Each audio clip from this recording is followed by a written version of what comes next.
नमस्कार, आदाब। Crime petrol dial 100 में आप सबका स्वागत है।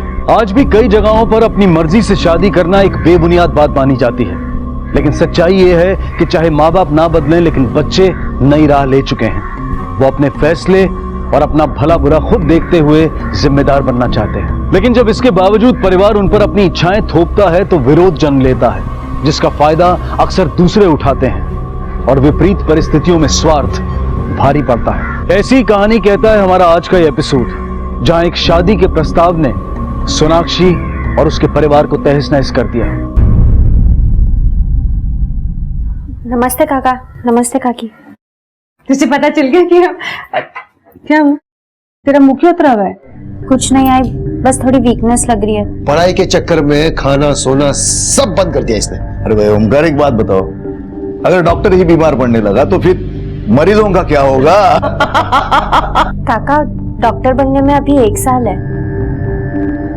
ये काका क्या है? पापा कहने की आदत डाल लो अभी। जया काकी के बेटे से शादी उस आवारा से? बाबा, आपने सोच भी कैसे लिया कि मैं उस अनपढ़ से शादी करूंगी? पापा, इतनी पढ़ाई लिखाई मैंने उसके लिए की है क्या? और अभी तो मेरी पढ़ाई भी नहीं पूरी हुई है।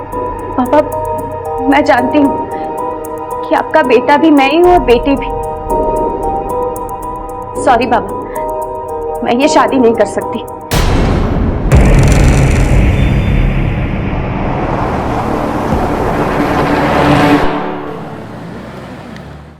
पाटिल बाबू, भाभी, हमने सोनाक्षी से शादी की बात की, लेकिन वो अभी इस शादी के लिए तैयार नहीं है। आपका दिमाग ठिकाने पे है ना? उसे पता भी है अगर ये शादी नहीं होती तो आप लोगों के साथ क्या होगा? ऐसी बात मत करो भाभी। पाटिल बाबू तो मेरा बचपन का दोस्त है, दोस्त नहीं फैमिली से बढ़कर है। अब मैंने कोशिश तो की थी, लेकिन वो नहीं मानी। मैं क्या कर सकता हूँ भाभी? आप इसके अलावा मुझसे कोई भी काम करवा लो, लेकिन ये शादी नहीं हो पाएगी। मैं चलता हूँ, नमस्ते।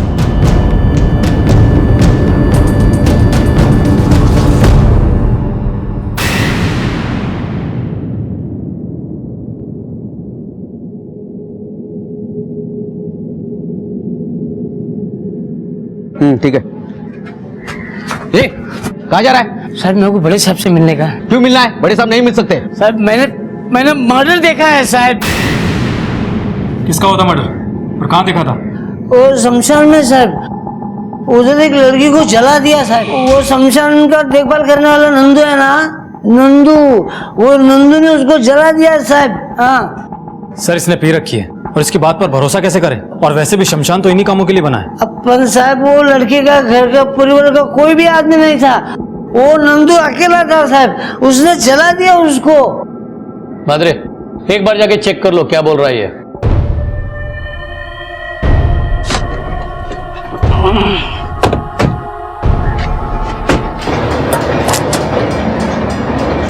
तुम नंदू, यहाँ के केयरटेकर? हाँ सब। इसका कहना है कि कल रात को तुमने इलीगल तरीके से एक बॉडी को जलाया। साहब, कल कोई बॉडी आई नहीं, और आप भी किसकी बातें सुन रहे हैं साहब? एक नंबर का बेवड़ा है, यहाँ से लकड़ी चुराता है, बेचता है और दारू पीता है। झूठ बोलता है। मैं साइड में लेके जाओ इसे, चल। साहब, अगर आपको यकीन ना हो ना, आप चाहे तो लकड़ी का रिकॉर्ड देख लीजिए, और यहाँ पे जितनी भी जली हुई लकड़ी की राख पड़ी है ना, उसे भी देख लीजिए। सारी ठंडी है, क्योंकि 2 दिन पहले की है। साहब, कल कोई बॉडी आई ही नहीं। तो फिर ये झूठ क्यों बोलेगा? साहब, बेवड़े का सच क्या और झूठ क्या? तुम रहते कहाँ हो? साहब, वो लास्ट वाला घर, हाँ वो वाला। अब एक बात बताओ, तुम्हारे यहाँ बिना जानकारी के भी कोई बॉडी जला सकता है? नहीं साहब। साहब, आप भी कहाँ उस बेवड़े की बातें सुन रहे हैं? साहब, ये रात दिन पी के टाइट रहता है। आज तक इसे कभी मैंने होश में देखा ही नहीं।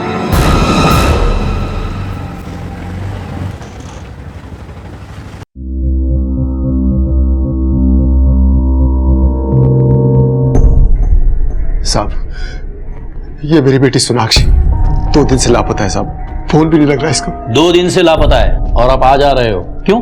वो आई बाबा को लगा कि पुलिस के पास जाएंगे तो ताई की बदनामी हो जाएगी। वो 4 दिन बाद ताई की शादी है ना, इसीलिए। चुप बैठ, मैं बात कर रहा था। कहीं ऐसा तो नहीं कि आपकी लड़की शादी से नाखुश थी या किसी और से प्यार करती थी इसलिए चली गई? नहीं नहीं साहब, मेरी बेटी ऐसी वैसी नहीं है। वो डॉक्टर की पढ़ाई कर रही है, अगले बरस वो डॉक्टर बन जाएगी। उसको ये सब काम के लिए फुर्सत ही कहाँ था साहब। आपने उसके दोस्तों या अपने रिश्तेदारों से पता किया? हो सकता है वो वहां कहीं गई हो। साहब हमने हर जगह पता किया, लेकिन कहीं नहीं गई है साहब। माणिक मैडम, ये लड़की का फोटो लो और आसपास के सारे पुलिस स्टेशन में सर्कुलेट करो और उसे कॉल रिकॉर्ड्स और लोकेशन निकलवाओ। Okay sir. अभी आप लोग जा सकते हैं, हम पूरी कोशिश करेंगे उसे ढूंढने की। ठीक है साहब। सर मुझे तो ऐसा लगता है कि लड़की की शादी उसकी मर्जी के खिलाफ हो रही थी, इसलिए वो घर से भाग गई और ये बात हमसे ये लोग छुपा रहे हैं। मात्रे, एक आदमी हमारे पास आता है और वो कहता है कि उसने एक लाश को जलते हुए शमशान में देखा, और एक फैमिली अपने लड़के की मिसिंग कंप्लेंट देने आते हैं। कहीं इन दोनों में कुछ कनेक्शन तो नहीं? सर वो आदमी 24 घंटे नशे में रहता है, आखिर हम उसकी बात पर भरोसा कैसे कर सकते हैं? भरोसा नहीं कर सकते, लेकिन उसे लाइटली भी नहीं लेना चाहिए। मात्र एक काम करो, म्यूनिसिपैलिटी जाके पता करो कि पिछले हफ्ते इस इलाके में कितने लोगों की मौत हुई और उनके फैमिली वालों ने कौन से शमशान घाट पे उनका अंतिम संस्कार किया, और ये सारी इंफॉर्मेशन निकालकर शमशान घाट के रजिस्टर के साथ वेरीफाई करो। Yes sir. एक लड़की जो डॉक्टर बनने वाली थी अचानक गायब हो गई थी, और वहीं दूसरी तरफ एक अनजान लड़की की लाश को धोखे से जलाए जाने का शक था। क्या ये दोनों लड़कियां एक ही थी? पुलिस को तहकीकात में पता चला कि इस हफ्ते इस इलाके में 4 लोगों की मौत हुई, जिसमें 3 औरतें थी और एक आदमी। पुलिस ने उनके घर जाकर भी पूछताछ की, यहां तक कि पुलिस ने शमशान घाट में लकड़ियों का वजन करवा के भी देखा कि कहीं चोरी से किसी लाश को तो नहीं जलाया गया वहां, लेकिन कुछ हाथ नहीं लगा। पुलिस के पास आगे का रास्ता नहीं था, लेकिन तभी सोनाक्षी की बहन से पूछताछ में पुलिस के हाथ एक नया सिरा लगा। आई बाबा, बाबा हाय, पुलिस आई है। सोनाक्षी मिली क्या? हाँ? सोनाक्षी सोनाक्षी सोनाक्षी सब कहा है सोनाक्षी? सोनाक्षी फिलहाल तो कोई खबर नहीं, लेकिन जल्दी पता चल जाएगा। हमें शोभा से अकेले में कुछ पूछताछ करनी है। उस दिन तुम पुलिस स्टेशन में कुछ कहना चाहती थी, लेकिन तुम्हारे बाबा ने बीच में रोका। वो 4 दिन बाद ताई की शादी है ना, इसीलिए। चुप बैठ। क्या कहना चाहती थी? देखो, हमारे लिए सब कुछ जानना बहुत जरूरी है। हाफ इंफॉर्मेशन पे उसे ढूंढना मुश्किल होगा। तुम चाहती हो ना तुम्हारी बहन सही सलामत वापस आए? सर ताई शादी से खुश नहीं थी। किससे शादी हो रही थी उसकी? सर बाबा के दोस्त पाटिल अंकल के बेटे के साथ। अंकल म्युनिसिपल ऑफिसर हैं। सोनाक्षी ने शादी से मना किया था, उसके बाद क्या हुआ? चलो ये तोड़ना चालू करो, तोड़ो, चलो आ जाओ। अरे भाई ये क्या कर रहे हो भाई? पाटिल भाऊ, भाऊ ये क्या हो रहा है? ये क्या कर रहे हैं भाऊ? तेरी दुकान इल्लीगल है, तोड़ने का ऑर्डर है। भाऊ इतने साल से दुकान चला रहा हूँ, किसी ने इल्लीगल नहीं बताया। भाऊ मैं हाथ जोड़ता हूँ, कुछ तो सोचो भाऊ। हम बचपन के दोस्त हैं भाऊ। अरे तेरी दोस्ती के लिए मैंने बहुत कुछ किया है, लेकिन अभी मेरे हाथ बंधे हुए हैं। तेरी बेटी ने मेरे बेटे की, मेरे भाई को जो बेइज्जती की है ना, ये रोज सुनना पड़ता है मालूम। भाऊ सोनाक्षी के लिए मैं माफी मांगता हूँ। माफी मत मांग, फिर अपनी बेटी को समझा, मना उसको शादी के लिए। तुझे तो मालूम है जया अपने बेटे के लिए कुछ भी कर सकती बाबा। ए धाना है रे।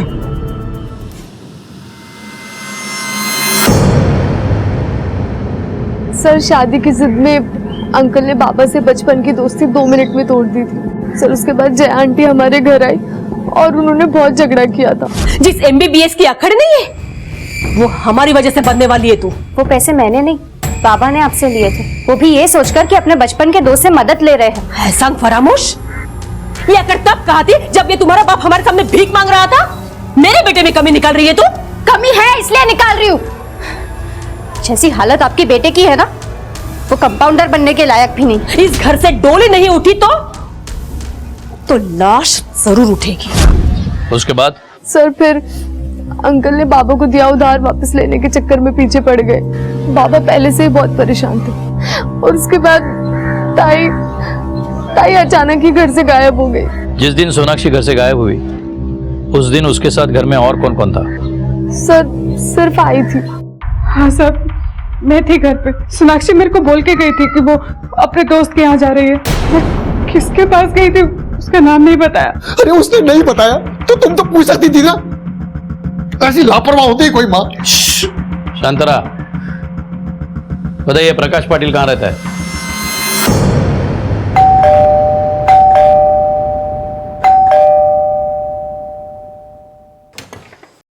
जया, नितिन कुठे आहे? नितिन, नितिन, नितिन! काय झालं? आप इतना चिल्ला क्यों रहे हो? अरे चिल्लाऊं नहीं तो क्या करूं? 2 दिन से सोनाक्षी गायब है। नितिन! बाबा काय झालं? सोनाक्षी कहाँ है? मला काय माहित, मेरा क्या संबंध? जास्त शहाणपणा करू नकोस।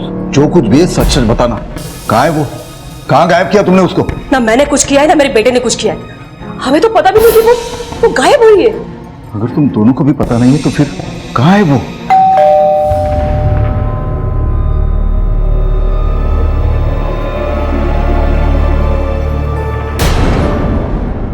आपको पता है सोनाक्षी गायब हो गई है? नहीं तो कब हुआ ये? 2 दिन पहले। तुम शादी करने वाले थे ना उससे? हो, पर सोनाक्षी ने शादी के लिए ना बोला तो हमने वापस कोई बात नहीं की। बात नहीं की, लेकिन ओमकार की दुकान तोड़ दी। क्यों? क्योंकि वो इलीगल थी तो टूटनी थी। बहुत पुरानी दुकान थी ना। आज पता चला इलीगल थी, इसलिए तोड़ दिया। देखिए, ये म्यूनिसिपैलिटी का मैटर है, पुलिस को इसमें नहीं पड़ना चाहिए। और वैसे भी ये शादी और ये किस्सा हमारे लिए खत्म हो गया है। तुम लोगों के लिए खत्म हुआ होगा, हमारे लिए शुरू हुआ है। ओमकार को पैसे के लिए भी परेशान करते थे ना तुम? परेशान? हम लोग परेशान नहीं सर, हम लोगों ने उससे पूछा था कि वापस कब दोगे पैसे। अब जब कोई रिश्ता ही नहीं बन रहा तो कोई भी पैसों के बारे में तो पूछेगा ही ना। और मुझे लगता है खुद का पैसा मांगना कोई गुनाह तो नहीं है। आपके पास क्या सबूत है कि आपने पैसे दिए थे? ठीक है, अभी हम चलते हैं, पुनः भेटूयात।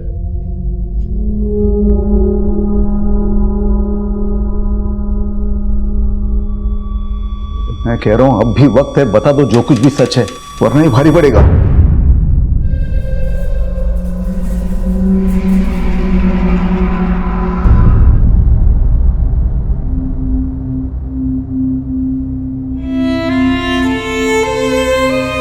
सोनाक्षी! अरे बेटा सोनाक्षी! बाबा, ये देख तेरा डॉक्टर का कोट। थैंक यू बाबा। पहन के तो दिखा, देखे तो सही हमारी बेटी डॉक्टर बनके कैसे दिखेगी। हाँ ताई, पहन के दिखाना प्लीज। अरे ये सिर्फ लैब एक्सपेरिमेंट्स के लिए, इसे पहनने से मैं डॉक्टर थोड़ी बन जाऊंगी। हाँ हाँ पता है अभी नहीं बनेगी, लेकिन पहन के तो दिखा। जब तू डॉक्टर बनेगी ना, मैं पूरे शहर को मिठाइयां बांटूंगा। पूरे शहर का तो पता नहीं, पर पूरे मोहल्ले में जरूर बांटूंगी। पहनना।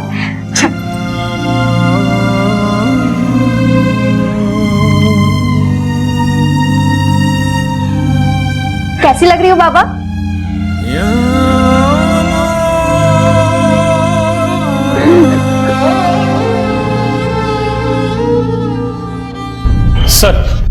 सर ये रहे सोनाक्षी कॉल रिकॉर्ड्स।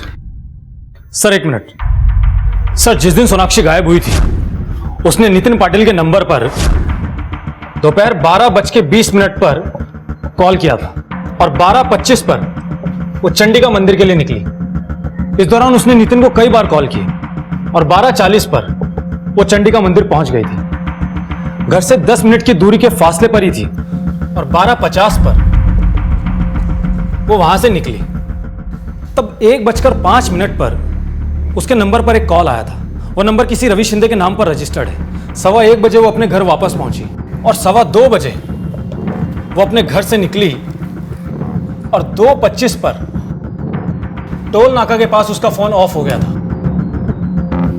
और हाँ सर, कॉल रिकॉर्ड्स के हिसाब से सोनाक्षी ने नितिन को उस दिन ही कॉल किए थे जबकि रवि शिंदे उसके रेगुलरली टच में था।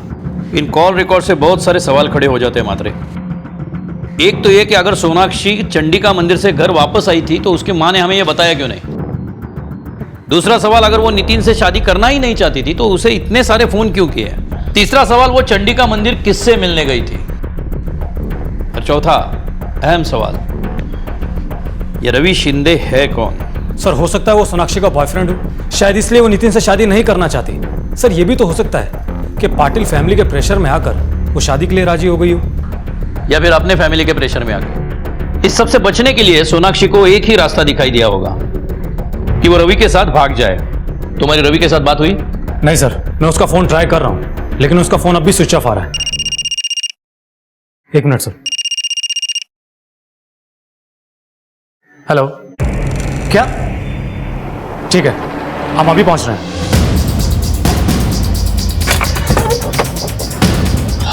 फोन किसने किया था? मैंने सर। बॉडी का चेहरा तो पूरी तरह बिगड़ गया है। कातिल ये नहीं चाहता कि इसे कोई पहचान ले। सर ये तो अनिल है, वो बेवड़ा जिसने हमें शमशान में बॉडी जलने वाली कंप्लेंट की थी। तुम इतने यकीन के साथ कैसे कह सकते हो? क्योंकि सर मुझे इसका ये कड़ा अच्छी तरह से याद है। उस दिन बीच बचाव में इसी कड़े से मुझे चोट लगी। लेकिन सर एक बात समझ में नहीं आ रही है कि आखिर इसका खून करेगा कौन और क्यों? मैं भी शमशान घाट का वो केयर टेकर नंदू, क्योंकि इसने उसे अनऑफिशियल तरीके से बॉडी जलाते हुए देखा था, इसलिए ये मुसीबत बन गया था उसके लिए। चौहान सर, बॉडी को पोस्टमार्टम भेजो। Okay sir. हमें शमशान घाट चलना होगा। Yes sir.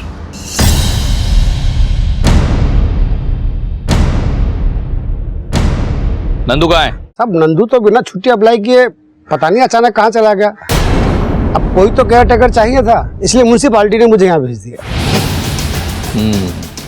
इसका मतलब ये बात सच हो सकती है कि नंदू ने यहाँ कोई बॉडी जलाई है और उस बेवड़े ने उसे देखा था, इसलिए नंदू ने उसे मार डाला और वो भाग गया। देशपांडे, फॉरेंसिक टीम को फौरन बुलाओ और यहाँ जलाई गई बॉडी के राख सैंपल पिछले 7 दिनों में जलाई गई बॉडी के साथ मिलाओ, जिससे यह पता चलेगा कि यहाँ कोई एक्स्ट्रा बॉडी जलाई गई थी या नहीं, और शायद इसका भी पता चलेगा कि किसकी बॉडी थी। Okay sir.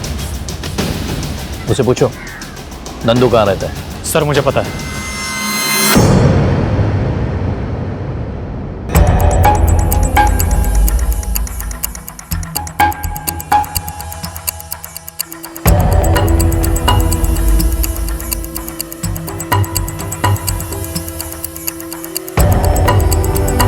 नंदू कहाँ रहता है? इधर रहता है सर।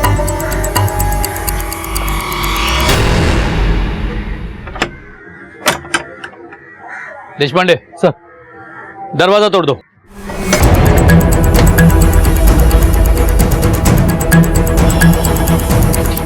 अच्छी तरह से छानबीन करो, कुछ ना कुछ तो जरूर मिलेगा। Yes sir.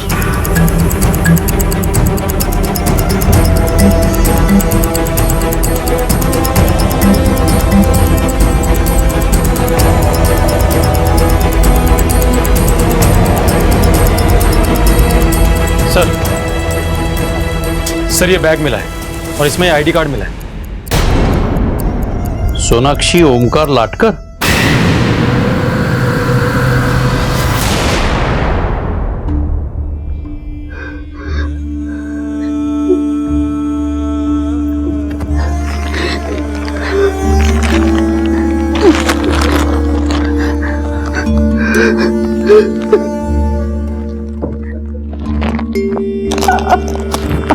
अभी कंफर्म तो नहीं है, लेकिन हमें डाउट है कि ये सोनाक्षी ही है, क्योंकि जो सबूत हमारे हाथ लगे इससे ऐसा लगता है कि ये आपकी बेटी ही है। क्यों साहब, क्यों मारा मेरी बच्ची को? इसलिए क्यों मेरी बेटी ने शादी के लिए मना किया था, इसलिए? तो आपको शक है कि प्रकाश पाटिल ने आपकी बेटी को? रुको रुको, नहीं साहब, मैं ऐसा नहीं बोल रहा था। पाटिल तो मेरा दोस्त है साहब, वो ऐसा क्यों करेगा? वो ऐसा क्यों करेगा साहब?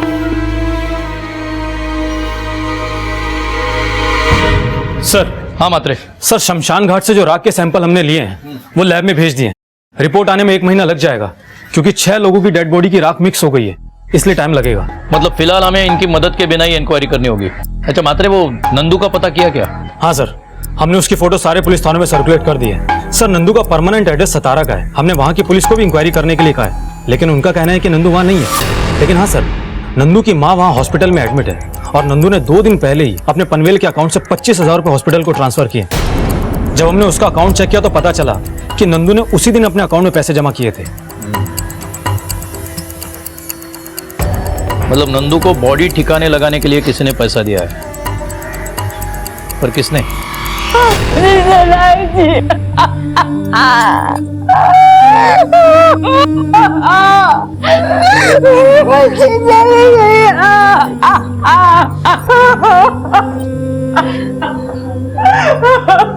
आप लोग जरा बाहर जाइए प्लीज, हमें इनसे कुछ पूछताछ करनी है, प्लीज।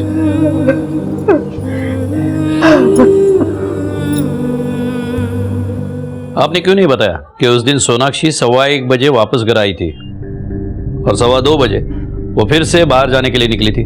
क्योंकि मैं देखी नहीं साहब, मैं खाना खा के सो गई थी। वो कब आई कब गई मुझे कुछ नहीं पता साहब। अजीब माँ है तू, तुम्हारे बच्चे कब आते हैं कब जाते हैं किस हाल में कुछ पता रहता है कि नहीं? मुझे पता था कि ये सब होने वाला है, एक एक पल की नजर रखती मैं उसमें। शोभा, उस वक्त तुम कहाँ थी? सर मैं कॉलेज में थी। अच्छा, तुम लोग किसी रवि शिंदे नाम के लड़के को जानते हो? सोनाक्षी का फोन स्विच ऑफ होने से पहले उसे आखिरी फोन रवि शिंदे के फोन से आया था। सर वो रवि 12th क्लास में ताई के साथ पढ़ता था और वो लोग बहुत अच्छे दोस्त भी थे। सिर्फ दोस्त थे या और कुछ? सर ताई की तरफ से तो कुछ नहीं था, लेकिन रवि की तरफ से था शायद, क्योंकि ताई की शादी पक्की होने के बाद वो एक बार घर के आसपास दिखा था।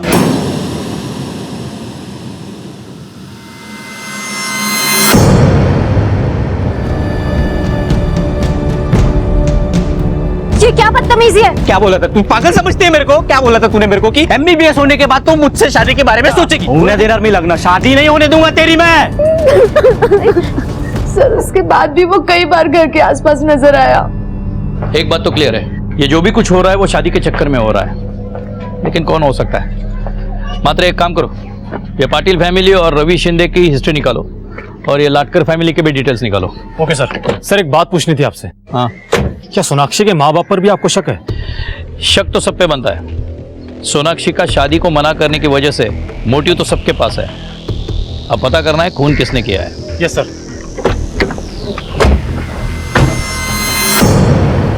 सर रवि बुरा लड़का नहीं है, हाँ थोड़ा सा सेंटी और साइको है। कुछ फर्स्ट ईयर में ही उसने सोनाक्षी को प्रपोज किया था और सोनाक्षी ने कहा कि वो पढ़ाई के बाद उसे जवाब देगी। उसने कहा मैं वेट करूंगा। उसके बाद वो किसी भी लड़की के पीछे नहीं गया, बल्कि सोनाक्षी के आसपास अगर कोई लड़के दिखते थे तो किसी भी बहाने से उनसे लड़ाई कर लेता था। क्या सोनाक्षी उसमें इंटरेस्टेड थी? सर ऐसा लगा तो नहीं, शायद से उसे टालने के लिए उसने ये सब बोला था।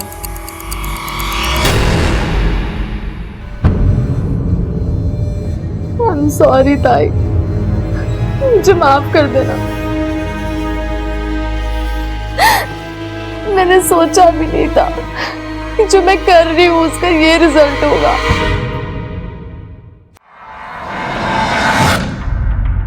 सर। मात्रे, रवि का मोबाइल ट्रैक कर रहे हो ना? हाँ सर, और सर बाकी सब लोगों की भी मोबाइल डिटेल्स आ गई है। इसके मुताबिक सोनाक्षी के गायब होने पर ओमकार अपनी दुकान बनवा रहा था, शोभा कॉलेज में थी और लक्ष्मी अपने घर पर थी। लेकिन सर पाटिल फैमिली के कॉल डिटेल्स चौंकाने वाली है। हमें लग रहा था कि सोनाक्षी चंडिका मंदिर की तरफ गई है, लेकिन उसकी कुछ ही दूरी पर पाटिल का फार्म हाउस है। और सर कॉल लोकेशन के मुताबिक नितिन भी वहीं पर था। और सर सबसे चौंकाने वाली बात तो यह है कि जब सोनाक्षी नितिन से मिलकर निकल रही थी तब उसे उसके घर के पास जया मिली थी, क्योंकि दोनों की लोकेशन सेम है। उन दोनों के बीच में जो भी बात हुई उसके बाद में जया वहां से चली गई थी और सोनाक्षी के फोन के लोकेशन 2:15 पर उसके घर पर ही था। उसके बाद ही वो टोल नाका की तरफ निकली थी। और हाँ सर, इसी रास्ते पर शमशान है। मात्रे, रवि शिंदे का लोकेशन चेक करो। देखो उस वक्त वो टोल नाके के आसपास था क्या? सर रवि का फोन काफी पहले स्विच ऑफ हो गया था, इसलिए उसके मोबाइल की लोकेशन नहीं मिली। इसका मतलब ये पॉसिबल है कि जब सोनाक्षी टोल नाके के आसपास जा रही हो उसी वक्त उसका खून हुआ होगा। शायद वो शहर से भाग रही होगी, उसके बाद उसकी बॉडी शमशान घाट तक पहुंचाई। मतलब नितिन का फार्म हाउस के बाद का लोकेशन क्या है? सर नितिन ने 12:52 पर जया को कॉल किया था, उसके बाद उसका फोन स्विच ऑफ हो गया था। मतलब वो सोनाक्षी का पीछा कर रहा होगा, मतलब जया और नितिन को उठा लाओ। अब ये दोनों ही बताएंगे कि सोनाक्षी को मिलने की बात जया ने हमें क्यों नहीं बताई और नितिन का फोन स्विच ऑफ क्यों था। लेके चलो इन्हें। रुको, आप लोग ये ठीक नहीं कर रहे हो, मेरी पहुंच बहुत ऊपर तक है। तो जाओ ना ऊपर तक, रोका किसने आपको? जवान गाड़ी में बिठाओ दोनों को। आओ आओ, आइकर सोडा मला, सोडा। अब काय बोलते तुम्ही ये आप ठीक नहीं कर रहे हो साहब। नितिन से मैं अकेले में बात करना चाहता हूं। मैडम को बाहर ले जाइए। काय? मेरे बेटे के साथ यहाँ रुकना मेरा हक बनता है। बालिक है ये, बच्चा नहीं है। मैडम ने क्यों दो बाहर? चलो। अरे सोडा, सोडा। चलो बेटा, बेटा कुछ बोलना मत, तुम्हारे पापा आएंगे वकील को लेकर, कुछ बोलना मत। मात्रे पकड़ो, जब ये झूठ बोलेगा तो इसे इनाम देना। Okay sir. चल बता, जिस दिन सोनाक्षी गायब हुई उस दिन तू उसे मिला था ना? नहीं। हाँ। ये तुम्हारे कॉल रिकॉर्ड्स है, साफ दिखता है। जिस वक्त तू फार्म हाउस पे था सोनाक्षी वहीं थी। अब सच बोलेगा या बोल? हाँ, मैं था। प्लीज शादी के लिए मना कर दो, मैं तुमसे शादी नहीं कर सकती। मेरी प्रॉब्लम यह है कि मैं आगे पढ़ना चाहती हूँ। तो रोक कौन रहा है? शादी के बाद पढ़ाई करो। इडियट, मेरी प्रॉब्लम यह भी है कि मैं तुम्हें पसंद नहीं करती हूँ। मैं डॉक्टर बनने वाली हूँ, मुझे कोई भी अच्छा पढ़ा लिखा इंसान मिल सकता है, कोई डॉक्टर, कोई बिजनेसमैन, कोई भी। तभी मैं अपनी फैमिली का ख्याल रख पाऊंगी, शोभा की अच्छी घर में शादी करवा पाऊंगी। इतना सब कुछ होने के बाद मैं तुमसे शादी क्यों करूं? वो तुम सोचो, मेरा फिक्स है, मैं तुमसे ही शादी करने वाला हूं। अगर मुझसे जबरदस्ती शादी करने की कोशिश की ना तो मैं सुसाइड कर लूंगी, लेकिन मैं तुमसे शादी नहीं करूंगी। नितिन से मिलने के बाद जब सोनाक्षी अपने घर गई थी तो आप वहां उसे मिली थी। ये मैं पूछ नहीं रहा हूं, बता रहा हूं। आप दोनों की मोबाइल लोकेशन सेम है। उसके आगे क्या हुआ था ये आप बताएंगे, वो भी सच।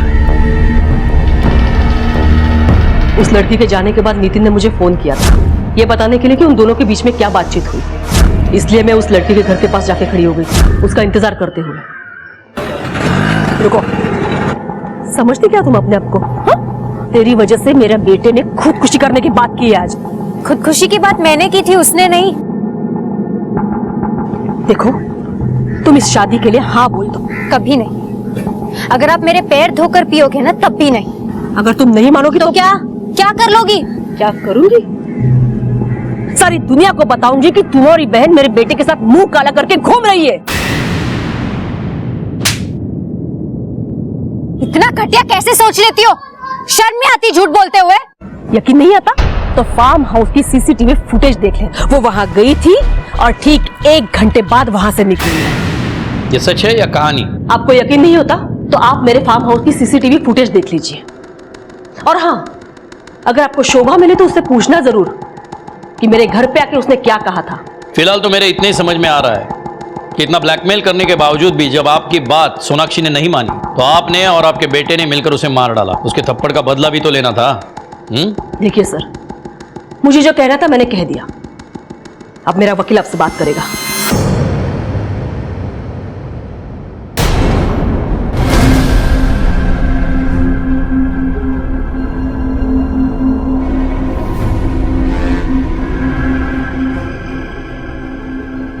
इसका मतलब जया सच बोल रही है।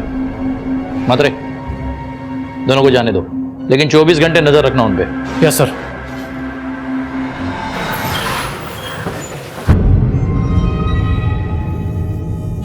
आपने पुलिस को क्यों नहीं फोन किया? फोन करके क्या करते साहब, पहले ही लुट चुका हूं, अब सिर्फ शरीर बचा है। देखिए, आपका ये रवैया ठीक नहीं है और ये मारपीट, गुंडागर्दी किसी का पर्सनल मामला नहीं हो सकता, समझे? फिलहाल हम शोभा से कुछ पूछताछ करने आए हैं। शोभा से आपको क्या बात करनी है साहब? इसने क्या किया है? इसने सोनाक्षी की जगह लेने की कोशिश की है। तुम जया से मिलने उसके घर क्यों गई थी? बोलना। क्यों गई थी? सर, क्योंकि ताई की शादी की बात के बाद वो हमेशा टेंशन में रहती थी। जब देखो सुसाइड करने की बात करती थी वो। ताई, मेरी तो किस्मत ही खराब है शोभा।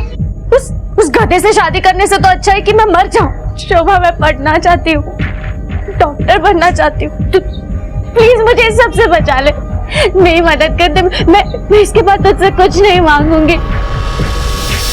और सर, ताई की हालत मुझसे देखी नहीं गई, इसलिए मैं जया आंटी के घर गई उनसे मिलने। तुम्हें क्या लगता है तुम्हारा बाप उसे पढ़ा पाएगा आगे? कम से कम हम खर्चा तो उठा लेते। आंटी, प्रॉब्लम ये है कि ताई को नितिन पसंद ही नहीं है। काय? मेरे ही घर में आके मेरी बेटे के बारे में बुराई कर रही हो? नहीं आंटी, मैं नितिन की बुराई नहीं कर रही, मैं तो ये कह रही हूँ कि ताई की जगह मैं नितिन से शादी करने के लिए तैयार हूँ। ये क्या पक दिया तूने? अकल घास चढ़ने गई थी। शांत रहिए आप, शांत रहिए। फिर जया ने क्या कहा? शक्ल देखी थी आपने कभी? हाँ, मुझे ऐसे बिना शक्ल और बिना अक्ल वाली बहू नहीं चाहिए, मुझे तो पढ़ी लिखी सोनाक्षी जैसी बहू चाहिए। सर मुझे पता चल गया था कि जया आंटी नहीं मानेगी, इसलिए तुम नितिन से मिलने उसके फार्म हाउस पर गई।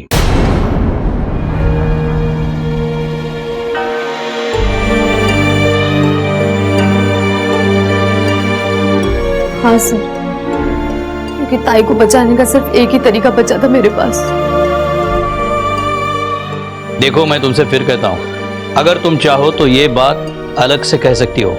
किसी से छुपाने के लिए कुछ बचा नहीं। जब मुझे कोई रास्ता नहीं नजर आया तो मैं नितिन से मिलने उसके फार्म हाउस गई। क्या तुम यार? वो मुझे तुमसे कुछ कहना है। हाँ? I love you. क्या? अब से नहीं, बहुत पहले से। तुम्हें पता नहीं उस ताई में क्या नजर आया, वो 24 घंटे किताबों में घुसी रहती, वो तुम्हें कुछ नहीं दे सकती और मैं तुम्हें सब कुछ दे सकती हूँ जो तुम चाहते हो।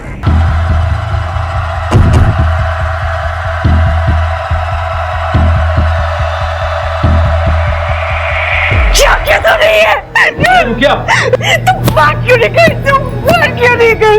बात क्यों नहीं कर? केला मारो ना कहा? खड़ी हो तुम, क्या तुझे? मैडम मत बन। मैडम देखो जरा, रुक जाओ। जवाब देके दुनिया वाले को बात क्यों नहीं कर? तुम क्या बोलेगी? रुक जाओ। हाय हाय पानी पानी लाओ जल्दी। लक्ष्मी, हाय हाय हाय हाय अंकल, हाय चल। हाय हाय।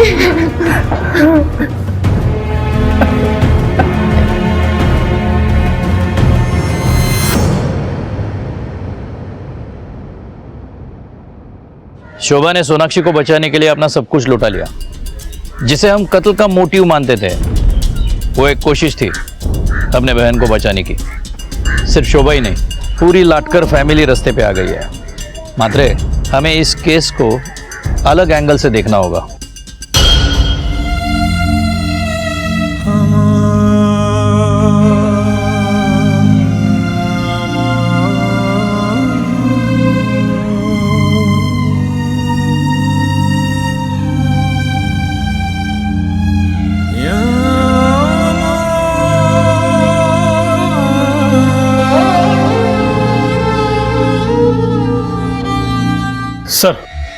सर म्यूनिसिपैलिटी ऑफिस स्टाफ से एक नई जानकारी मिली है कि ओमकार ने बहुत पहले ही अपनी दुकान के लीगल पेपर बना लिए थे, लेकिन पाटिल ने उन पर कभी साइन नहीं किए। सर शायद ये प्लानिंग उसके दिमाग में बहुत पहले से थी। इसका मतलब सोनाक्षी पे उन लोगों की नजर बहुत पहले से थी। हो सकता है सर। और हाँ सर, ये भी तो हो सकता है कि जया सोनाक्षी को नहीं मना पाई तो नितिन ने प्रकाश के साथ मिलकर ये क्राइम किया हो। बिल्कुल हो सकता है। मात्रे, उठाओ उसे। वैसे भी ओमकार को मारपीट करके उसने क्राइम तो किया है। शोभा को बुलाओ और पाटिल पे केस लॉन्च करो। Yes sir. साहब आप बोलते हो तो मैं लाटकर से माफी मांगने के लिए तैयार हूँ साहब। उसको पैसा भी दे दूंगा, उसकी दुकान भी लगवा दूंगा। वो सब तो तुझे करना ही पड़ेगा। पहले ये बता, सोनाक्षी को कैसे मारा? सोनाक्षी को मैंने नहीं मारा साहब। वो टाइम में मैं तो नौकरी पे था ना। तूने नहीं, तेरे आदमियों ने मारा होगा। सब मैं म्यूनिसिपैलिटी में नौकरी करता हूँ साहब, मेरा कोई गैंग नहीं है साहब। अच्छा, नंदू गुरु को कैसे जानते हो? नंदू गुरु मैं नहीं जानता साहब, पहली बार नाम सुना इसका। नहीं जानता? नहीं। लेकिन वो तो म्यूनिसिपैलिटी का वर्कर है। म्यूनिसिपैलिटी में तो 400 से 500 लोग काम करते हैं, हर किसी को मैं जानता नहीं ना।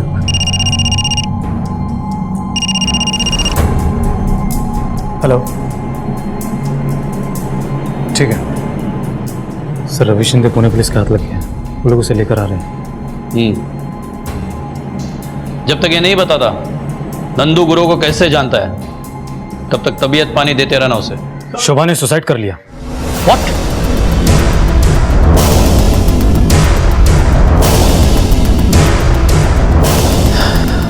मात्रे बॉडी को पोस्टमार्टम भेज दो और ये चाकू फिंगरप्रिंट के लिए फॉरेंसिक भेजो। Okay sir.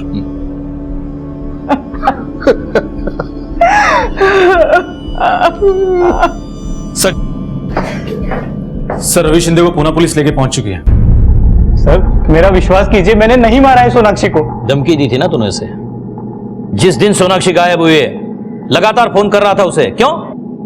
हाँ सर, ये बात सच है कि मैं उसे फोन कर रहा था, लेकिन मैं उसे मिलना चाहता था इसलिए फोन कर रहा था। लेकिन उसने बार बार मेरे फोन कट की और फोन ही स्विच ऑफ कर दिया बाद में। तो सर इस बात का मुझे बहुत गुस्सा आया था और उस गुस्से में मैं कुछ कर ना बैठूं, इसकी वजह से मेरे दोस्त लोग मुझे जबरदस्ती पूना ले गए। अच्छा, गुस्से में तू पूना गया और यहां सोनाक्षी गायब हो गई? हाँ मात्रे, सच बुलवाओ इससे और इसका भी पता करो वाकई ये पूना गया था या कहीं और। Yes sir. रवि पुणे में ही था यह साबित हो चुका था और 3 महीने बाद शमशान से मिले अवशेषों की फोरेंसिक रिपोर्ट ने भी यह साबित कर दिया कि अज्ञात लाश सोनाक्षी की ही थी। लाटकर परिवार ने अपनी दोनों बेटियों को खो दिया था और पुलिस का शक पाटिल परिवार पर कायम था, लेकिन उनके खिलाफ कोई सबूत नहीं था। और तभी अचानक पुलिस के हाथ एक नई कड़ी लगी। ये लो, चलो चल।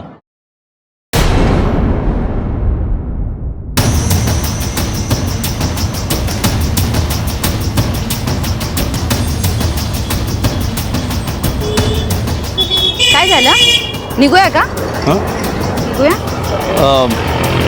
मुझे एक अर्जेंट काम है, तुम रिक्शा से आगे चले जाना। ठीक है चालेल।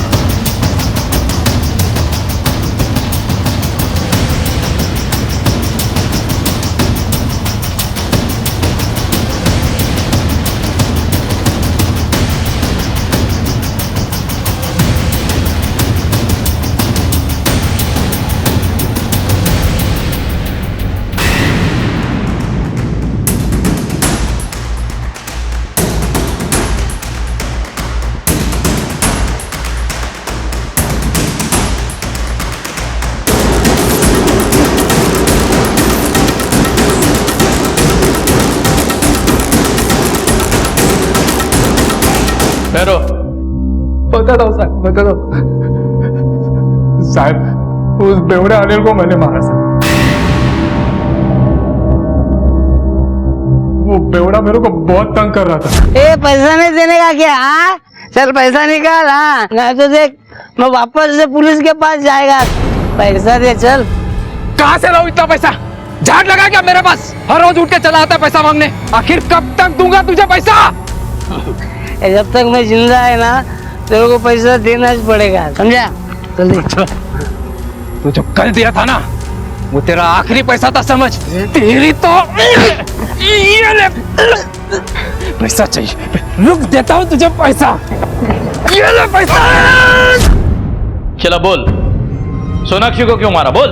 पुलिस साहब, सोनाक्षी को मैंने नहीं मारा सर, मैंने तो सिर्फ उसकी बॉडी जलाई थी साहब, चोरी से। तूने नहीं मारा तो और किसने मारा? किसने तुझे 25,000 रुपए दिए जो तूने दूसरे दिन डिपॉजिट किए बैंक में? लक्ष्मी ताई ने साहब। हाँ मैंने ही मारा है उसे। मैं क्या करती, वो बहुत स्वार्थी हो गई थी। उसके शादी के लिए मना करने से हम लोग क्या क्या झेल रहे थे, उसे इसकी परवाह ही नहीं थी। सोनाक्षी ने सारी हदें पार कर दी थी, ये जानते हुए भी कि हम सब कितनी बड़ी मुसीबत में आ सकते हैं। सोनाक्षी, अपने अलावा कुछ और दिखाई देता है तुझे या हम सबको मार के जाएगी तू? ये क्या बोल रही हो आई? क्या बोल रही हो? मतलब कुछ दिखाई नहीं देता तुझे आजकल? तुझे घर की हालत देखी है? अरे तेरे बाबा की हालत देखी है, सब तेरी वजह से। तो क्या चाहती हो? अब सबकी हालत सुधारने के लिए मैं अपनी जिंदगी बर्बाद कर दूं? इतनी मेहनत पढ़ाई लिखाई सब कुएं में फेंक दूं? भाई मैं आखिरी बार बोल रही हूँ, मैं नितिन से शादी नहीं करूंगी। देख सोनाक्षी, ना आज न फिर कभी। नहीं करूंगी मतलब नहीं करूंगी। नंदू की याद आई, वो मेरे गांव का है। मैं सीधे नंदू के पास गई, उसे सब कुछ बता दिया।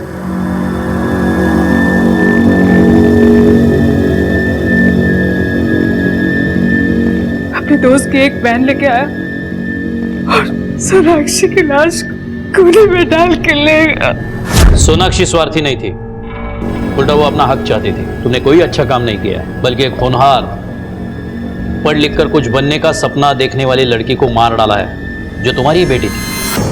लक्ष्मी को सोनाक्षी के कत्ल के लिए और नंदू को सबूत मिटाने और अनिल के कत्ल के लिए गिरफ्तार किया गया। ये दोनों इस वक्त जुडिशियल कस्टडी में हैं। बच्चों को माँ बाप के प्रति अपनी जिम्मेदारी समझनी चाहिए, वहीं माँ बाप को भी बच्चों को समझने की जरूरत है।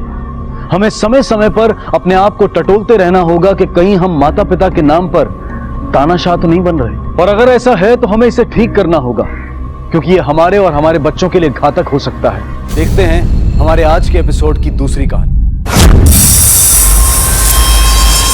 सर मुझे कुछ नहीं मालूम सर, बच्चा अचानक मेरी गाड़ी के सामने आया और ब्रेक मारने का टाइम ही नहीं मिला सर। ये लोग बता रहे थे बच्चे का कुछ लोग पीछा कर रहे थे। कौन लोग? आपने देखा? नहीं सर। आप लोगों ने कुछ देखा? शिंदे, सबकी स्टेटमेंट ले लो। हटिए।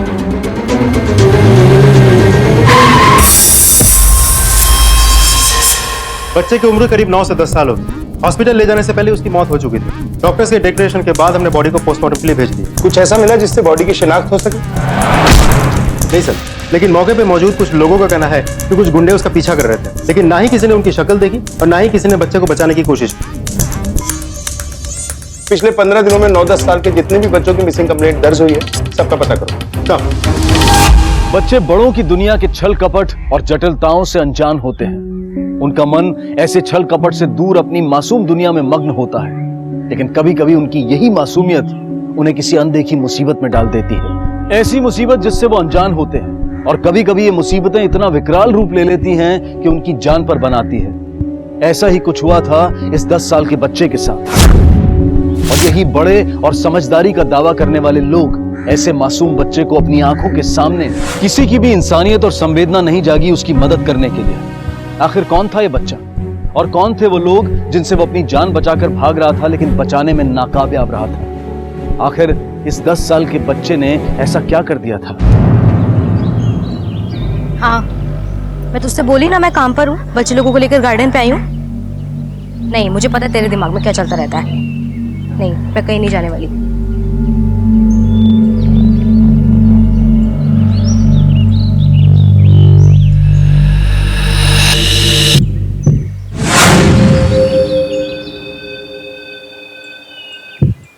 गिरना नहीं, हाँ? मैं भी आ रही हूँ। मम्मी, मम्मी, मम्मा, मम्मा, मम्मा, मम्मा, क्या हुआ सुजी बेटा? ऐसे चिल्ला क्यों रही है? वो पीयू को कोई उठा के लेके गया। क्या? पीयू को कौन उठा के ले गया उसे? वो सामने वाली आंटी। इससे सडनी उतरी।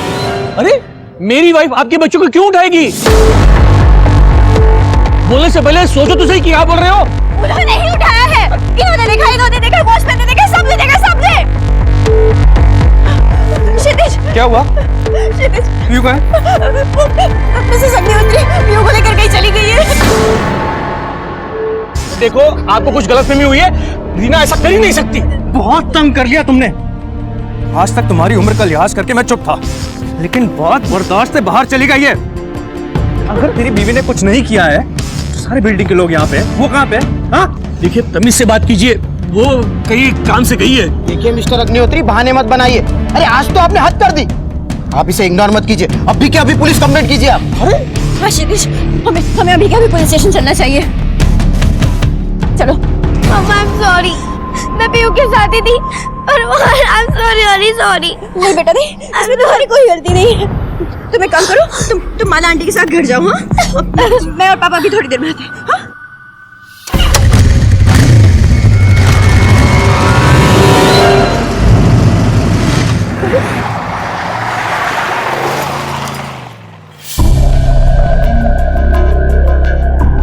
आप में से क्षितिज और राशि कौन है? मैं शिव हूँ। और ये मिसेस अग्निहोत्री है? ये हमारी बच्ची को लेके भाग गई थी। हाँ हमें पता है, ये आपकी बच्ची को हमारे पास लेकर आई थी, और आप दोनों के अगेंस्ट कंप्लेंट है कि आप बच्चों के साथ अत्याचार करते हैं, मारपीट करते हैं उनके साथ।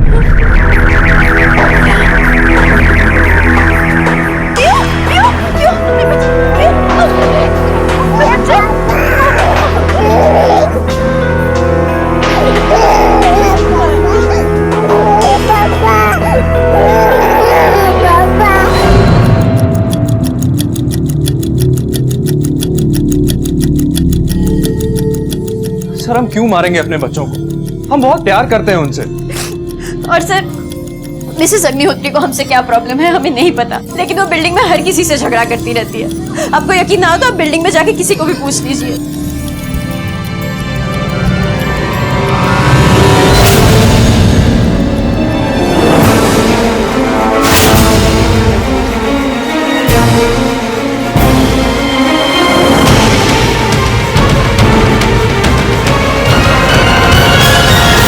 मिसेस अग्निहोत्री की तो आदत है दूसरों के मामले में टांग अड़ाने की। जब देखो दूसरों से झगड़ा करती रहती है। और जब से राशि और क्षितिज ने उन्हें पीहू की बर्थडे पार्टी पे नहीं बुलाया था, तब से तो वो उनके पीछे ही पड़ गई हैं हाथ धोकर। सर, अभी पिछले 2 हफ्ते पुरानी बात है। दरवाजा खोलो, खोलो दरवाजा। तुम लोग ऐसा नहीं कर सकते। मैं सब जानती हूँ अंदर क्या हो रहा है। दरवाजा खोलो। क्या हुआ? क्या है तुम्हारी? कहाँ है तुम्हारी बेटियाँ? मैंने उनके चीखने चिल्लाने की आवाज सुनी है। तुम मार रही थी ना उन्हें? क्या हो रहा है यहाँ? क्यों शोर मचा के रखा है आप दोनों ने? क्या प्रॉब्लम क्या है आपकी? यहाँ क्यों आप हमेशा हमारे प्रॉब्लम मेरी नहीं, प्रॉब्लम तुम्हारी है। मैंने अपने इन कानों से उनके चीखने चिल्लाने और रोने की आवाजें सुनी है, और ये मेरा इमेजिनेशन नहीं है। तुम मार रही थी ना अपनी बेटियों को, मार रही थी ना? आप प्लीज हमारे घर में आके दखल अंदाजी मत करिए। प्लीज यहाँ से निकल जाइए अभी के अभी। देखिए, हमने बिल्डिंग के कई लोगों से बात की, सभी का यही कहना है कि सिर्फ आपका वहम है, असल में ऐसा कुछ नहीं है। तो इसका मतलब मैं बेवकूफ हूँ जो इस तरह की?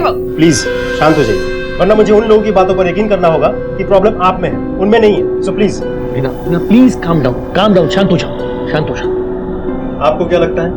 सर, मैं ठीक से कुछ कह नहीं सकता, लेकिन मैं हमेशा इसे समझाता हूँ कि दूसरे के मामले में क्यों पड़ना है। सर, बच्चे की उम्र 10 साल ही थी। पोस्टमार्टम रिपोर्ट से यह साबित हो जाता है कि बच्चे की मौत एक्सीडेंट से हुई थी, लेकिन बच्चे के शरीर पर जो निशान थे वो कम से कम 10 से 15 दिन पहले के थे।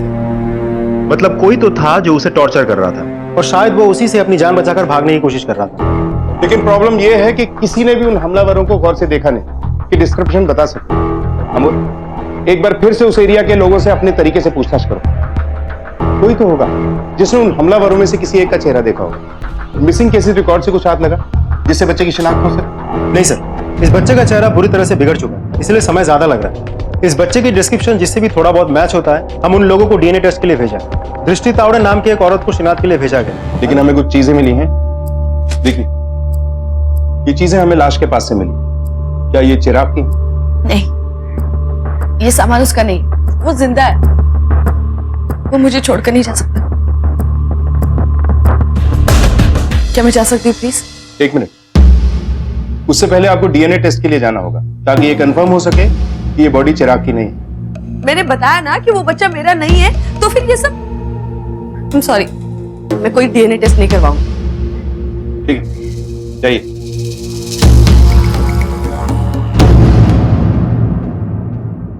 अमूल, इस दृष्टि में मुझे दोष दिखाई दे रहा है, वरना डीएनए टेस्ट की बात सुनकर इस तरह रिएक्ट नहीं करती है। सर, हमें डीएनए टेस्ट के लिए इंसिस्ट करना चाहिए था।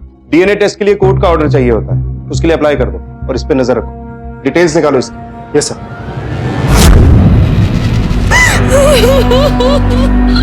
मैडम जी, क्या हुआ? ठीक है, कुछ नहीं। सर, दृष्टि एक एनजीओ में काम करती है। ऐसे एनजीओ में जहाँ नाबालिग बच्चों से कुछ क्राइम हो जाता है ना, उनके सुधार के लिए काम करता है। शायद इसलिए ऐसी है। और उसके ससुराल वाले अलग से उसके बच्चे की कस्टडी के लिए लड़ रहे हैं। बेचारी परेशान है।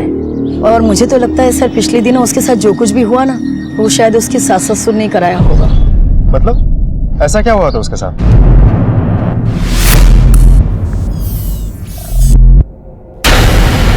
अरे, ये क्या हो गया? कौन फेंका ये सब? सर, ये तो एक किस्सा है, ऐसा उसके साथ कई बार हुआ है। कभी किसी ने उसके ऊपर इंक फेंकी, तो कभी किसी ने उसके ऊपर गुब्बारे फेंके, और सर एक बार तो उसके ऊपर किसी ने अंडे भी फेंके थे। दृष्टि पाटिल के बेटे के बारे में क्या जानते हैं आप? माँ बेटे में रिश्ता कैसा था? सर, दृष्टि का हस्बैंड नहीं है, वो अकेले ही उस बच्चे को पाल रही थी। लेकिन दृष्टि बहुत स्ट्रिक्ट है सर, छोटी छोटी गलतियों पर सजा देती थी, और वो भी ऐसी कि इंसान सोच भी नहीं सकता। वो बेचारा तो बहुत अच्छा बच्चा था। चिराग, यहाँ क्यों खड़ा है? और वो भी साल में? क्या हुआ बेटा? क्या हुआ बेटा? और सर ये सजा इसने उसे इसलिए दी थी क्योंकि उसने होमवर्क नहीं किया था, और उस दिन तो उसने इसे स्कूल तक नहीं भेजा और पूरे दिन सोसाइटी गेट पर ऐसे ही खड़ा रखा। तो दृष्टि के पड़ोसियों ने चिराग की जो डिस्क्रिप्शन दी है उसके मुताबिक लड़का चिराग हो सकता है, लेकिन अचानक क्यों दृष्टि को ये लगता है कि लड़का चिराग नहीं है? अमोल, ये डीएनए टेस्ट से कंफर्म हो सकता है। डीएनए टेस्ट का ऑर्डर आया? नहीं सर। अरे हमें पता है हमारी बेटी यहीं पर है, अब बता किधर है? अब बताइए ना आपने उसे कहाँ रखा है? 1 मिनट, क्या चल रहा है ये सब? सर मिसेस अग्निहोत्री हमारी बेटी को लेकर यहाँ पे आई है क्या? सर मेरी बेटी नहीं मिल रही है। मिसेस अग्निहोत्री ने उसे यहाँ पर आपके पास रखा है ना। सर प्लीज सर, मुझे मेरी बेटी वापस कर दो सर। क्या मतलब वो यहाँ नहीं है? अगर वो यहाँ नहीं है तो कहाँ गई? क्षितिज, इन्हें बोलो ना मुझे मेरी पीहू वापस कर दे। देखिए आप शांत हो जाइए, इस तरह हड़बड़ाने से कुछ नहीं होगा। आप लोग हमें ठीक से बताइए, तभी तो हम आपकी बेटी के बारे में पता लगा पाएंगे। आखिरी बार कब देखा था आप लोगों ने पीयू को? सर सुबह, जब मैं उसे प्ले स्कूल छोड़ने गया था, लेकिन राशि जब उसे लेने गई तो वो वहां नहीं थी। हमने स्कूल स्टाफ से भी पूछा, लेकिन उन्हें भी इसके बारे में कुछ नहीं पता। सर हम बच्चों की सेफ्टी का पूरा ध्यान रखते हैं, लेकिन पता नहीं कैसे हो गया, हम बच्चों को हमेशा उनके माँ बाप को ही हैंड ओवर करते हैं। लेकिन इस बार जब छुट्टी की बेल बजी तो काफ़ी भीड़ जमा हो गई थी। शायद उसी वक्त पीहू, मतलब शायद उसे कोई ले गया। आपके स्कूल में सीसीटीवी कैमरास तो लगे होंगे? हाँ। सुबह से लेकर शाम तक हमें सारी फुटेज चाहिए, दिखाइए जरा। जी ओके।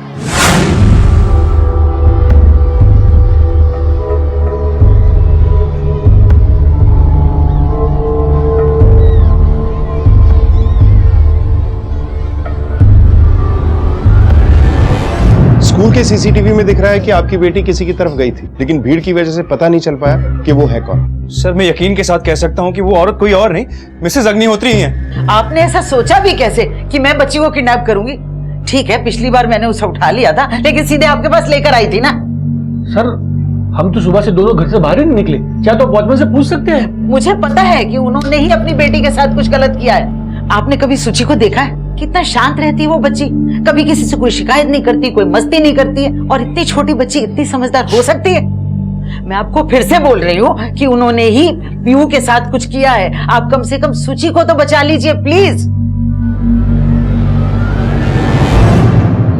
बेटा आप अपने मम्मी पापा को प्यार करते हो ना?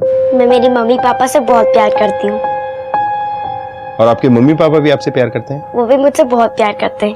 बेटा वो दोनों पीयू से भी प्यार करते हैं? वो दोनों पीहू से भी बहुत प्यार करते हैं। कभी डांटते या मारते नहीं? कभी नहीं डांटा, कभी भी नहीं मारा। वो बहुत अच्छे हैं, हमें स्कूल में ले जाते हैं, हमें चॉकलेट खिलाते हैं।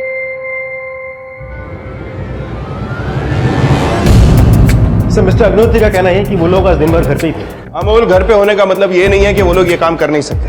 हो सकता है किसी की मदद भी हो सकता है सर। और अमोल, सूची जिस तरह से नपे तुले और फटाफट जवाब दे रही थी, वो भी बिना पलक झपकाए, उसे ऐसा लगता है कि बच्ची को सारे जवाब पहले से रटवा दिए गए। मैं मेरी मम्मी पापा से बहुत प्यार करती हूँ, वो भी मुझसे बहुत प्यार करते हैं। वो दोनों पीहू से भी बहुत प्यार करते हैं, कभी नहीं डांटा, कभी भी नहीं मारा। लेकिन सर वो लोग ऐसा क्यों करेंगे? बिल्डिंग में सभी से पूछताछ करके देख लिया है, वो लोग अच्छे पेरेंट्स थे। अमोल, हर बार देखी सुनी बातें सच नहीं हो सकती, और हमारे प्रोफेशन में हमने देखा है कि कई बार माँ बाप ही अपने बच्चों के कातिल होते हैं। तो फिर मोटिव क्या हो सकता है सर? हो सकता है कि दूसरा बच्चा भी बेटी थी, या फिर कमाई कम और खर्चे ज्यादा, ये भी कारण हो सकता है। लेकिन सर पिछली बार जब हमने डिटेल्स निकाली थी सब कुछ सही था, सस्पिशियस कुछ भी नहीं था। हस्बैंड रियल एस्टेट में काम करता है, अच्छा खासा पैसे कमाता है, तो सेकंड मोटिव भी पॉसिबल नहीं लगता सर। अमोल, मोटिव फिलहाल सेकेंडरी है। फिलहाल सब लोग हमारे शक के राडार में, क्योंकि एक बच्चे की जान को खतरा हो सकता है। सबके डिटेल्स निकालो और कॉल रिकॉर्ड्स भी। हमको रिस्क नहीं ले सकते। Yes sir. हाँ ठीक।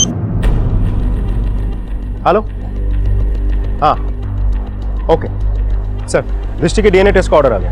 गुड, फॉरन एक्शन टेस्ट करवाओ।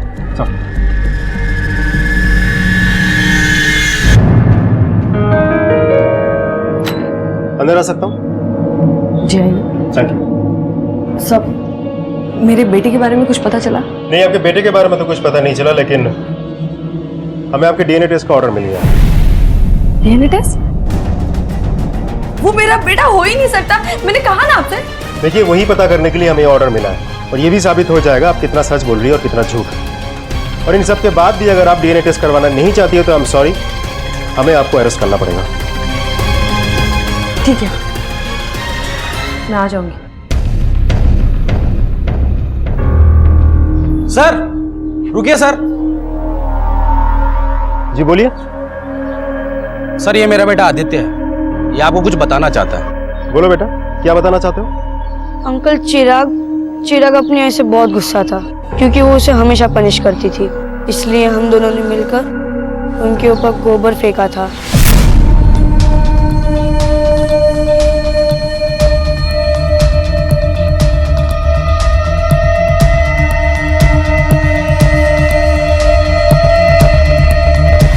सर जिस दिन चिराग गायब हुआ था ये उसके साथ उसके घर पे ही था। बोलो बेटा, क्या हुआ था? उस दिन मैं और चिराग उसके घर में खेल रहे थे। यासिन, ये वाला निकाल दो।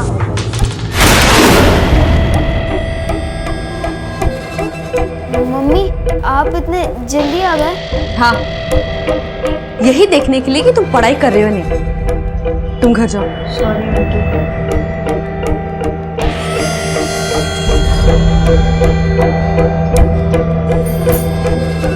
बहुत हो गई तुम्हारी मस्ती। सर जब ये इसने मुझे बताया तो मैंने इसे बहुत डांटा। देखिए, बिल्कुल भी जरूरी नहीं है कि हम बच्चे को हर बात डांट के या मार के ही समझाएं। प्यार से भी हम समझा सकते हैं, और इन सब के बावजूद भी इसने जो किया बहुत बहादुरी का काम किया। बेटा, you are brave boy, God bless you. Police का शक सही साबित हुआ। चिराग वाकई अपनी मां की वजह से घर छोड़कर भागा था। वो उसके अनुशासन में रखने और एक आदर्श बच्चा बनाए जाने की ट्रेनिंग से तंग आ चुका था।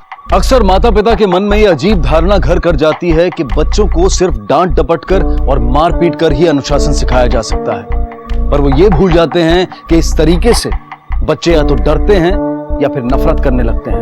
अनुशासन में रखने का यह तरीका कभी नहीं हो सकता कि आप अपने बच्चे को प्रताड़ित करें, और दृष्टि सारी हदें पार कर चुकी थी। और अगर डीएनए रिपोर्ट से साबित हुआ कि वो लड़का चिराग था तो दृष्टि कभी अपने आप को माफ नहीं कर पाएगी।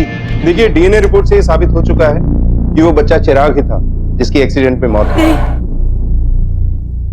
देखिए, आपके मना करने से अब कोई फायदा नहीं है। सच्चाई क्या है बता दीजिए। देखिए, मैं समझ सकता हूँ कि माँ बाप के लिए अपने बच्चे को खोने का दुख कितना दर्दनाक होता है, खासतौर पे जब ये पता हो कि बच्चा अपनी ही गलती की वजह से गया है। लेकिन अब पछताने से कोई फायदा नहीं, वो जा चुका है, अब कभी वापस नहीं आएगा। वो नहीं जा सकता, मेरी गलती की सजा उसे नहीं मिल सकती। मैंने मारा मेरे बच्चे को, मैंने मारा मेरे बच्चे को। मेरी वजह से वो घर छोड़ के भागा था, मेरी वजह से उसकी जान चली गई, मेरी वजह से मारा मेरा बच्चा।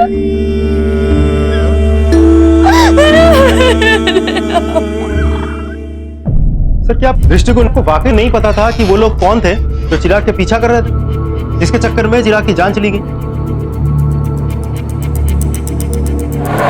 अभी तक तो मुझे ऐसे ही लगता है कि दृष्टि इन लोगों को नहीं जानती, पर फिर भी कुछ कहा नहीं जा सकता। नजर रखो इसको, कॉल रिकॉर्ड से करवाओ। हो सकता है अब दृष्टि ही हमें उन तक लेकर जाए। जी सर।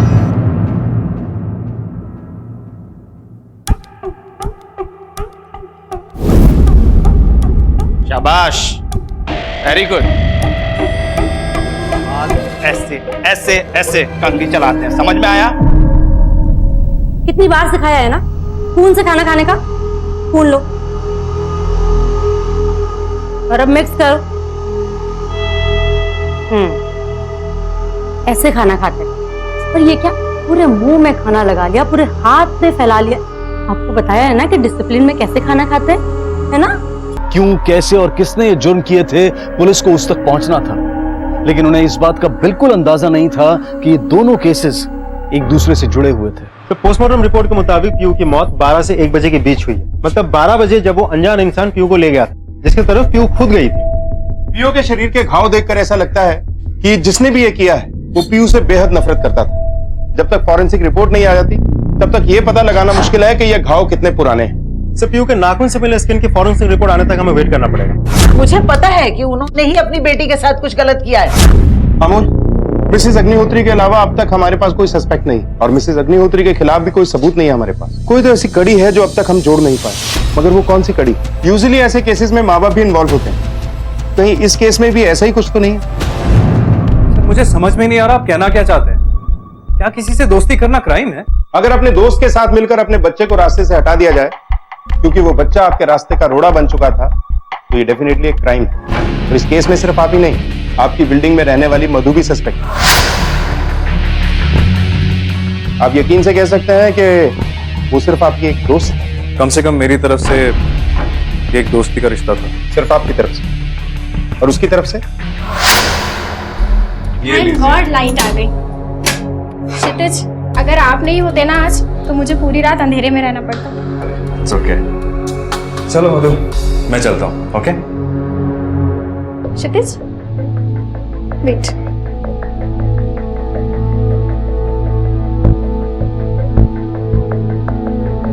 जाने से पहले थैंक यू ड्रिंक नहीं पियोगे?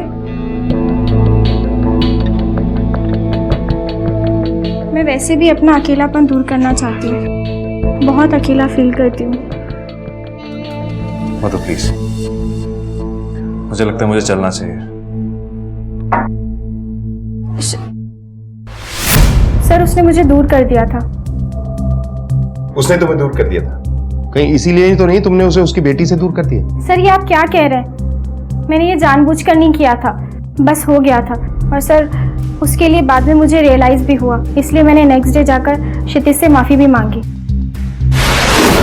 सर, मुझे लगता है कि अगर कोई इन्वॉल्व है तो वो है माला, काम वाली बाई।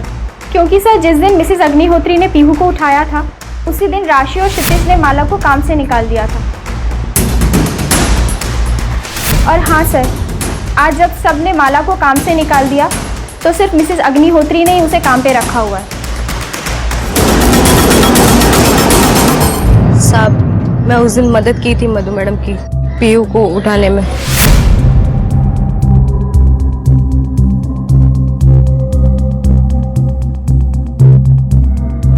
और साहब, मैं उस दिन ऐसा की थी क्योंकि मेरे को भी लगता था कि साहब मेम साहब बच्ची लोगों को बहुत मारते पीटते हैं, और मैं उस दिन पीयू के चोट के निशान भी देख ली थी।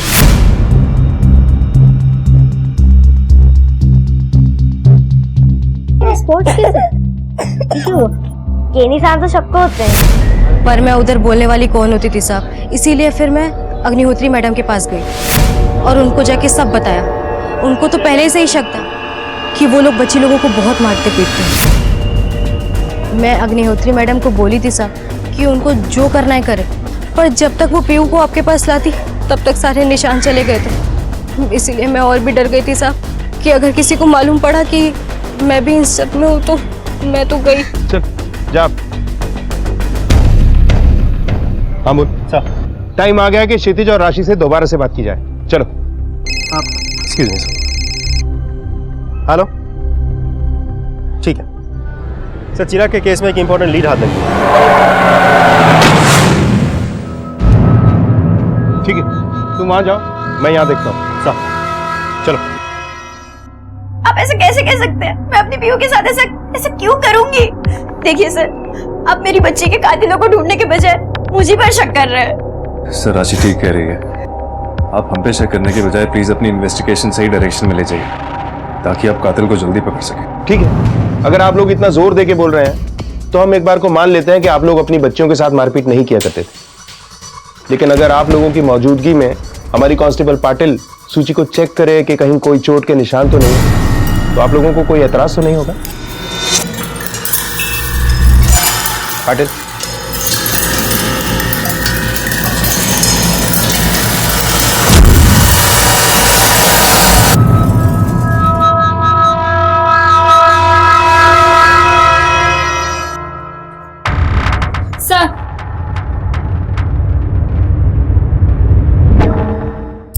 शुक्र मनाओ कि तुम लोग लॉकअप पे नहीं हो, क्योंकि सूची ने अब तक तुम्हारे बारे में हमें कुछ बताया नहीं।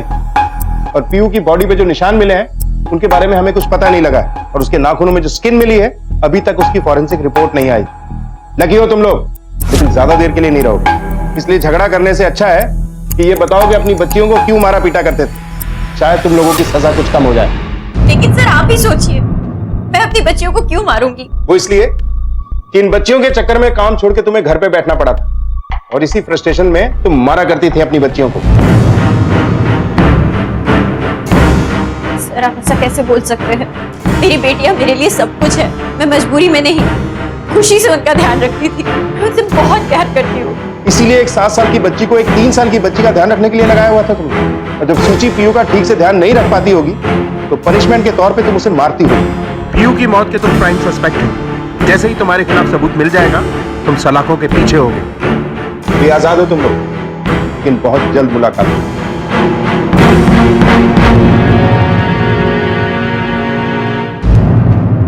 ठीक से बैठो, कमर सीधी। शाबाश। तुम भी बांधो ठीक से। पता है ना तुम सबको चिराग का क्या हाल हुआ था? वही हाल तुम सबका होगा, समझे? सर, पानी लेक दुकानदार को इस बात का गिल्ट हो कि उसके सामने एक बच्चा मारा गया लेकिन उसने कुछ नहीं किया। तो इस गिल्ट से बाहर आने के लिए उसने उसका हुलिया बताया। ये रहा स्केच। हमने खबरों को अलर्ट कर दिया और स्केच को भी हर जगह सर्कुलेट कर दिया। अमोल, चिराग की माँ को थाने बुलाओ, उसे ये स्केच दिखाते हैं। हो सकता है वो इसे पहचानती हो, लेकिन उसे ये बताना नहीं है कि उसे थाने क्यों बुलवाया गया। हो सकता है अचानक ये स्केच देखकर हड़बड़ा कर वो कुछ बोल दे।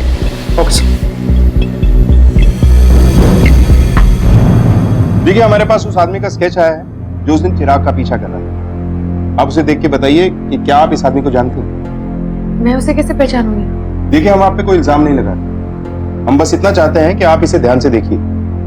शायद इस आदमी को आप जानते हो, इससे कोई पुरानी दुश्मनी हो, आपके ससुराल की तरफ से कोई हो, या हो सकता है कि आपके एनजीओ से कोई कनेक्शन। इसे कहीं देखा तो है, पर याद नहीं आ रहा। याद करने की कोशिश कीजिएगा, जैसे याद आ जाए इन्फॉर्म कीजिए।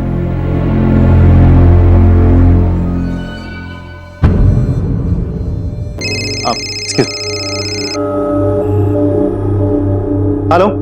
हाँ सर, मुझे याद आ गया कि मैंने उस आदमी को कहाँ देखा था जिसका स्केच आपने मुझे दिखाया था। कहाँ देखा था?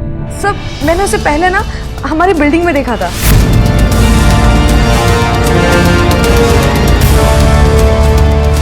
और कल मैंने उसे पान वाले की शॉप के पास देखा। ओके। इस आदमी को देखा है? हाँ साहब, देखा है ना। ये तो हमारे दुकान पे आते हैं पान बीड़ी सिगरेट खरीदने के लिए।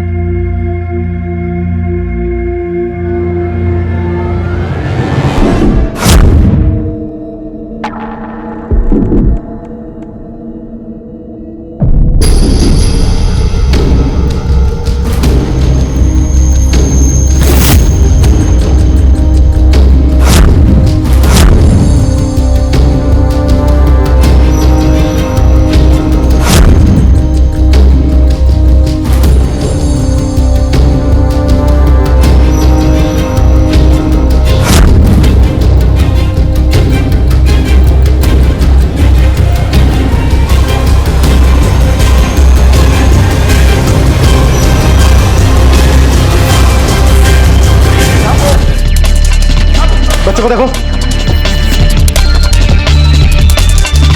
सब बच्चा जिंदा है। हॉस्पिटल ले चलो, उठा लो बच्चे को।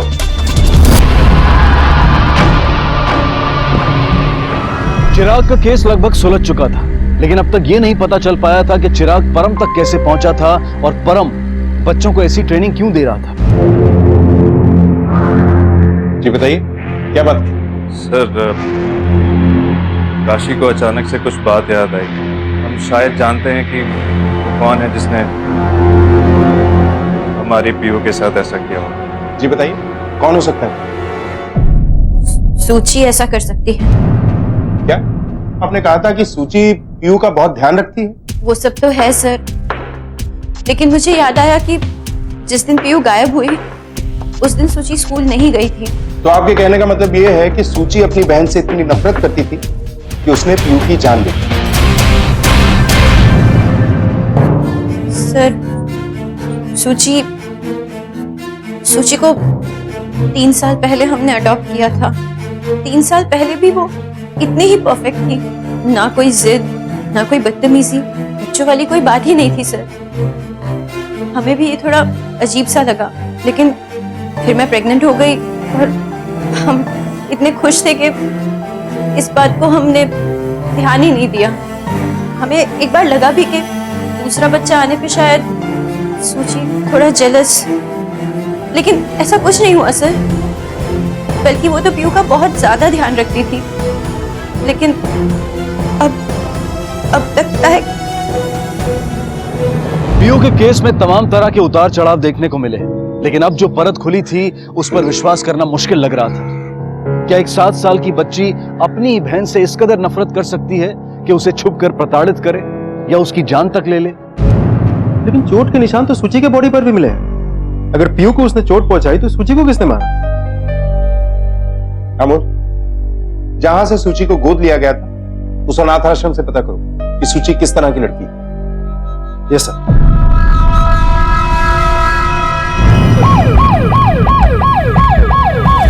सूची एकदम आदर्श लड़की थी साहब। उसने कभी किसी को परेशान नहीं किया, इसीलिए तो इतने सारे बच्चों के बीच में उसे सबसे पहले गोद दिया गया। अब आपके स्टाफ के साथ बात कर सकते हैं? जी बिल्कुल।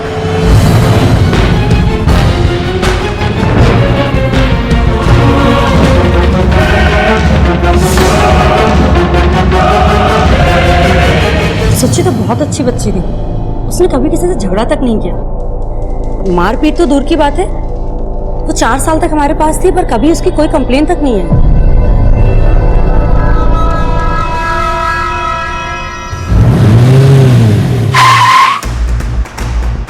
सर, अनाथ आश्रम में सबका यही कहना है कि सूची बहुत अच्छी बच्ची, वो ऐसा कुछ कर ही नहीं सकती। इसका मतलब है कि उसके माँ बाप खुद को बचाने के लिए सूची पे झूठा इल्जाम लगा रहे हैं।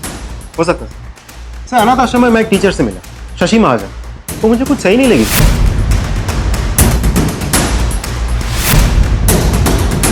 अमोल, उस टीचर पे नजर रखो, हो सकता है उसके पास कोई इंफॉर्मेशन है और वो हमसे छुपा रही है। Yes sir.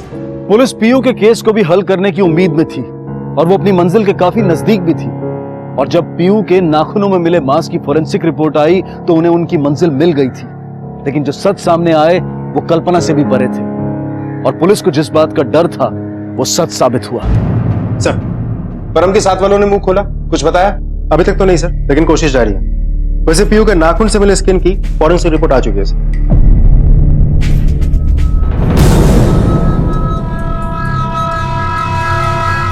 बेटा सूची, आपने अपनी बहन पीयू को मारा ना? बोलो बेटा, आपने मारा ना पीयू को? मेरी तबीयत ठीक नहीं थी, इसलिए उस दिन मैं स्कूल भी नहीं गई थी। मैं घर पे सोई थी। जब उठ के बाहर आई तो देखा काम वाली आंटी भी सोई थी। मुझे लगा पीयू को स्कूल में लेने गई होंगी, पर वो भूल गई थी और मम्मी भी घर पे नहीं थी, तो मैं पीयू को स्कूल से लेने चली गई। पीयू, पीयू, कम कम कम कम कम कम कम, पीयू इधर इधर इधर इधर इधर इधर इधर इधर आओ, इधर आओ। चलो चलो, स्कूल में क्या किया? मामा मामा मामा। सूची बेटा, पीयू तुम्हें अच्छी नहीं लगती थी ना, इसीलिए तुम उसे मारती थी? नहीं नहीं, वो मेरी बहन थी, मैं उससे बहुत प्यार करती थी। मैं तो बस उसे डिसिप्लिन में रखती थी, जैसे मैं खुद को रखती हूँ, जैसा मुझे उन्होंने सिखाया है। उंगली पकड़ो दीदी की उंगली पकड़ो, चलो।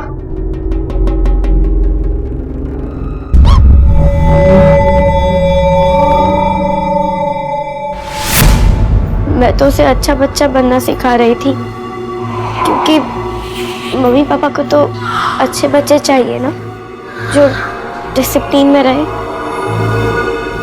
वही डिसिप्लिन मैं पीयू को सिखा रही थी, जो मुझे उन्होंने सिखाया है। अच्छा बेटा, आपको ये चोटें कैसे लगी? मैंने खुद को पनिश किया। जो आपको डिसिप्लिन सिखाते थे? बेटा, उनका नाम क्या है? परम अंकल और शशि आंटी। तो मैं मानती हूँ कि हमसे गलती हुई है, पर सर हम जो कुछ भी करते थे बच्चों को बचाने के लिए करते थे। जो मुसीबत में होते थे या फिर घर से भाग जाते थे, सर हम उन्हें डिसिप्लिन सिखाकर एक आदर्श बच्चे बनाना चाहते थे ताकि उन्हें कोई अडॉप्ट कर सके। सूची तुम्हें कब और कैसे मिली थी? और परम को मिली थी, हमने उसे ट्रेनिंग दी और वो बहुत जल्दी सीख गई थी सर इसीलिए वो जल्दी अडॉप्ट भी हो गई। आपको सिखाया है ना, इधर देखो, डिसिप्लिन में रहने का, अच्छी बच्ची बनना है ना। मम्मी चाहिए कि नहीं चाहिए? मारने के बजाय कभी तुमने बच्चों को प्यार से समझाने की कोशिश की?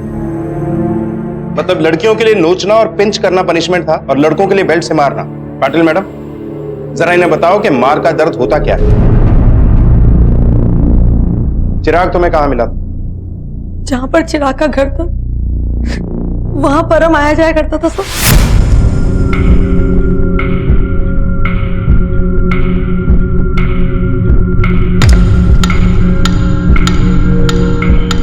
जिस दिन चिराग अपने घर से भागा, परम उसे सीधा हमारे पास ले आया और हमने उससे कहा कि अगर वो डिसिप्लिन में रहेगा, हमसे ट्रेनिंग लेगा तो हम उसे अच्छे माँ बाप दिलवाएंगे। पर वो बहुत एग्रेसिव था सर, किसी की बात नहीं सुनता था। परम ने उसका पीछा किया और चिराग का एक्सीडेंट हो गया। ये सब तुमने पैसों के लिए किया? पैसों के लालच में ना जाने कितने बच्चों की जिंदगियां बर्बाद कर दी। किसके लिए काम करती? कौन देता था तुम्हें पैसे? पैसों के लिए नहीं सर, मैं तो अपनी माँ के लिए करती थी। मेरी माँ बच्चों को परफेक्ट बनाना चाहती थी, इसलिए मैं भी उनको ट्रेनिंग देती थी। कौन है तुम्हारी माँ? मैंने ये सब इसलिए किया ताकि बच्चों को फैमिली मिल सके, उन्हें माँ बाप का प्यार मिल सके। तेरा मार कर, टॉर्चर करके। अगर जरा सी तकलीफ देके बच्चों को माँ बाप को प्यार मिल सकता है, उन्हें फैमिली मिल सकती है, तो इसमें बुरा क्या है? आप नहीं जानते अनाथ क्या होता है, मुझसे पूछिए। 18 साल की उम्र में अनाथ आश्रम वालों ने घर से बाहर निकाल दिया। फैमिली क्या होती है, बच्चे क्या होते हैं, ये तब पता चला जब मेरी शादी हुई। अनाथ होना बहुत दुखदाई होता है साथ, बहुत दुखदाई। मैं परफेक्ट नहीं थी, इसलिए मुझे किसी ने गोद नहीं लिया। ने कभी उन बच्चों की भीड़ देखी है, सिर्फ इस बात का इंतजार करते हैं कि कब कोई आए, उन्हें अपनाए, उन्हें घर मिले, माँ बाप मिले। आप नहीं जान सकोगे साहब, आप नहीं जान सकोगे अनाथ होता क्या है। किसी को परिवार देने के लिए उसकी जिंदगी नहीं छीनी जा सकती। और हम जानते हैं कि तुम्हारे इस खेल में बहुत से बच्चों की जान गई, और जो बचे उनकी मासूमियत को तुमने हमेशा के लिए खत्म कर दिया। तुम्हारा ये तरीका, तुम्हारी ये सोच किसी भी ढंग से सही नहीं है।